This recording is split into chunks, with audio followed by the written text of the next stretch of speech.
paano ba gumawa ng tote bag?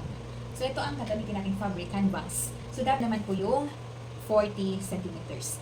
Sunod po dyan, i-fold natin siya ng ganito. Dapat pantay po siya. So, ganyan. So, fold. Okay, para maayos, paano natin i-press ng konti. Ayan. Then, medyo konting fold dito. Okay, ganyan. Then, after that, kukuha tayo ng sukat 1 cm dito sa pinakaunahan. Okay? And then, i-connect natin yung mga line dyan. Okay, mag-form ng line dyan. Okay, hanggang dito sa pinakadulo.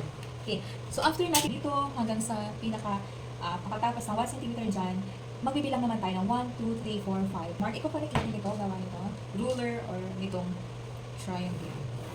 Okay? So, ayan, pagkatapos nyan, meron na tayo. Dito naman po sa kabila. Okay? Sa kabilang side, kapag in-open mo siya, meron siyang ganito. So, tapos na tayo kumuha dito, magsukat dito ng 1 cm and then 5 cm. Dito naman po tayo sa kabila. Okay? So, meron dyan 1 cm, 1 cm, dyan, 1 cm dito. So, i-connect lang po natin yung mga line niya dito sa isang side para makuha natin yung straight line. Okay? Tatas ng straight line. Okay, 1 cm po yan. After ng 1 cm dito, kukuha ulit tayo, katulad ng ginawa natin dito kanina. Kukuha naman tayo ng 5 cm na sukat dito. Okay? 5 cm. Okay? So, 5 centimeters. So, i-connect natin ang lahat ng broken lines.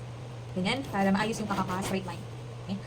Para mamaya pagtahin natin, talagang tama yung sukat niya. So, ayan. Tapos na tayo dyan. Okay, ihahanda muna natin. Ito yung pinaka-main fabric niya. So, pagkanan. Okay.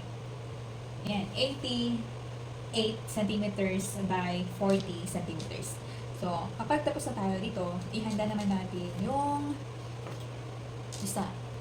Kukuha naman tayo ng ganitong fabric.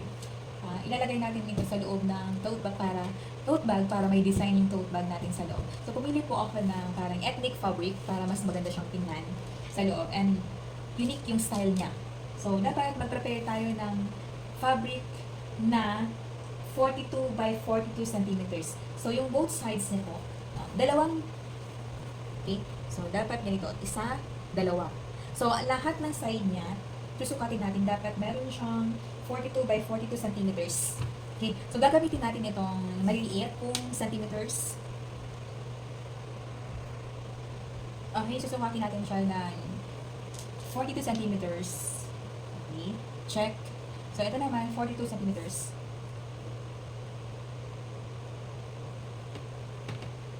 Okay, so 42, 42. 42 by 42. So, tapos na tayo ng isa pang set. Lalagay natin siya sa loob. And then, tayong dalawang pirasong strap ng fabric. So, ito yung gagamitin natin strap ng tote bag natin. So, meron siyang sukat na 55 centimeters yung length. So, sukatin natin siya. 55, simula dyan hanggang dito is 55 centimeters yung length niya.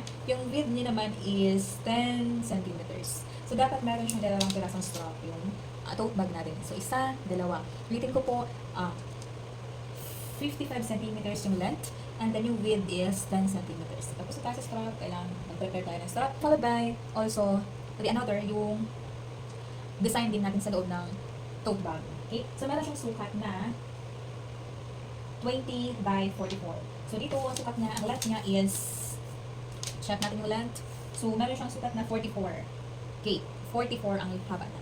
Then, ito naman po, meron siyang width na 20. So, dalawang piraso po siya. Isa, dalawa. So, ang sukat niya po is 20 width centimeters, 44 centimeters length. Okay? So, tapos na tayo dyan. Another na pang-decorate, pang-dagdag ng accent sa loob or accessories para maging mas maganda yung tote bag natin is the plain canvas. So, meron siyang sukat na haba na 35 centimeters. So, yung haba niya is 35 centimeters at yung width niya is 20 centimeters. Dalawang piraso po yan. So, 20 ang width centimeters, 20 centimeters width, and then 35 centimeters length. Okay, 35. Okay po. So, yan. Okay. So, magsisimula na tayo manahit. Ready? Okay, go.